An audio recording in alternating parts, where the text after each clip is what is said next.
Study 블랙스완이었습니다. 안녕. 다음에 봐요.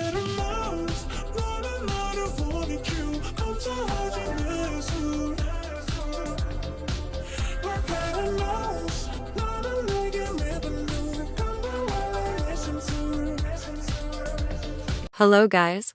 Welcome back to another video. This video about the hate Blackswan received during their cat and mouse era. At first, cat and mouse didn't receive a lot of hate. I feel like because Blackswan didn't have a comeback in so long that karma was more focused on in the beginning. But as the weeks have gone by, petty little things have arose mostly on Twitter, which is what I want to talk about. Unlike with karma, I will be focusing on certain fandoms and topics instead of grouping them all together. I hope you enjoy this video and please make sure to check out my other videos, and make sure to comment and subscribe. If you've been following Blackswan for a while on Twitter and or my YouTube channel, you all probably know that Reddy's Aquin ex-fans for a good few months have been consistently spreading hate and lies about Blackswan fans and the members. Most of their actions are directed onto Shreya though, and they didn't hold back this comeback. This isn't really in order, by the way. The first situation I would like to talk about is the group chats. A group chat of Reddies added Illumina, and that Lumina documented these 2 to 4 people bashing the members. It went from sexist and colorist remarks to body shaming and degradation. These quickly spread throughout Twitter, mostly because of the main ringleaders. Was a popular Reddies fan page. They soon apologized, saying something along the lines of, "Our fandom is full of toxic people and double-standard people who will do anything for likes and money. You guys know me from the start. For few months there's hate coming from a lot fake ids. I don't think this person is a native English speaker, so some things might look off." She explains she started this group chat for a specific fanbase and said all those things to catch a spy in the group that was sharing their secrets. She later says, "We thought from the start that how our fandom's secrets leaking. Who is selling our secrets? So we thought we were going to catch her at first day. But no, of course she is professional spy after all. So we had to put a show like that, and guess what, mouse took the bait." This person later texted the person that spread these screenshots saying, "If you are here for giving me lecture how toxic I am, honey, I am a fan pagic that if I openly bitching about a group, lol, don't you think they don't notice?" Doesn't really sound like the words of someone that is sorry, in my opinion. I'm assuming the spy had to be Illumina because of the things they said to about members, but I don't think it would justify if this was actually their plan to say these things. Another situation arose soon after, I believe. Someone had made a comment on Shreya Instagram account just showing their support, but in the middle of their comment mentions, "Shreya, I love you.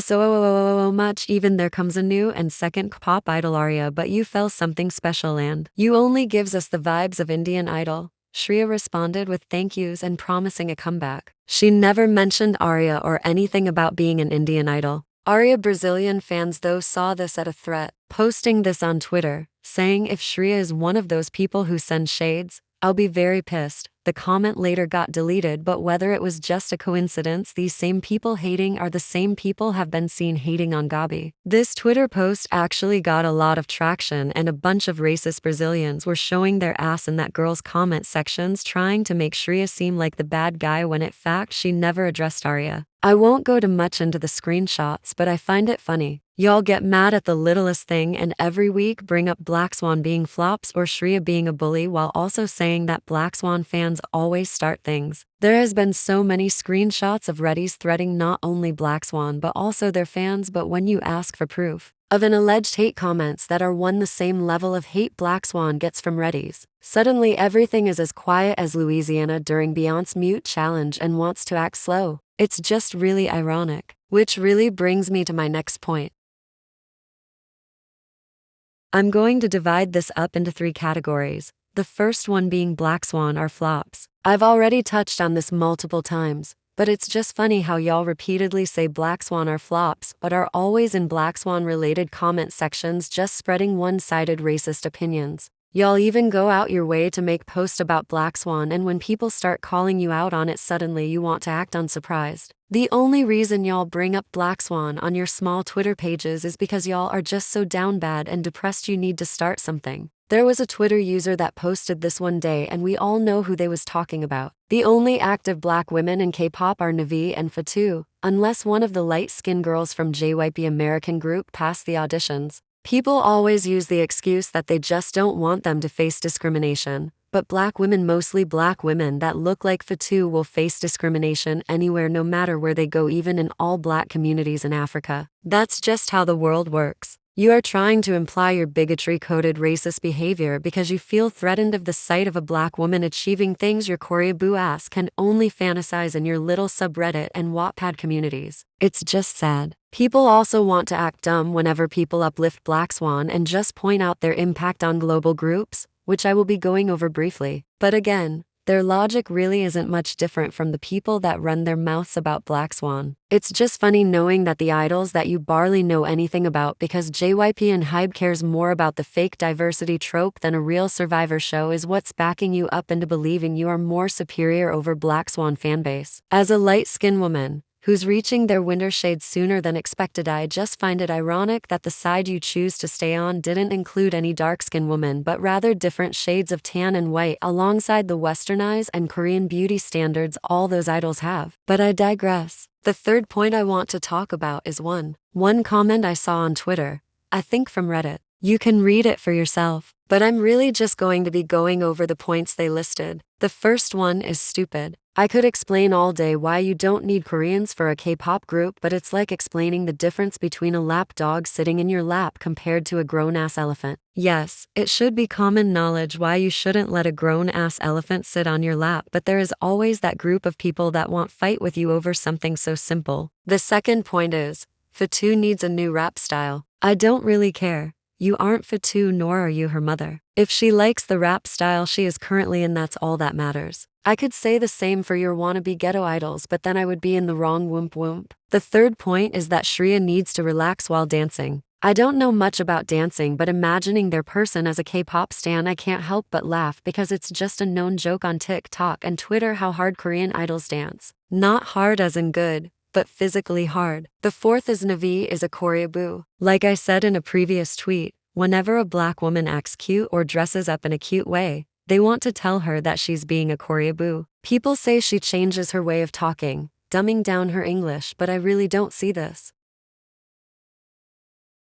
In the middle of making this, it was announced that Fatou, alongside some other K-pop idols, would be on the program Knowing Bros on the 21st. A Portuguese tweet gained a lot of attention, and soon a bunch of racist and xenophobic Fatou haters started leaving disgusting comments on that tweet. To be honest, it really wasn't surprising, but it amazes me how these people get away with these types of things. I just really want to show you all the level of ignorance and disrespect other K-pop fandoms have towards not only Blackswan, but mostly Fatou. No matter how much influence Blackswan gets and how many Korean fans love them, there will always be disgusting foreigners that leave these type of remarks towards the girls. You can't change these people.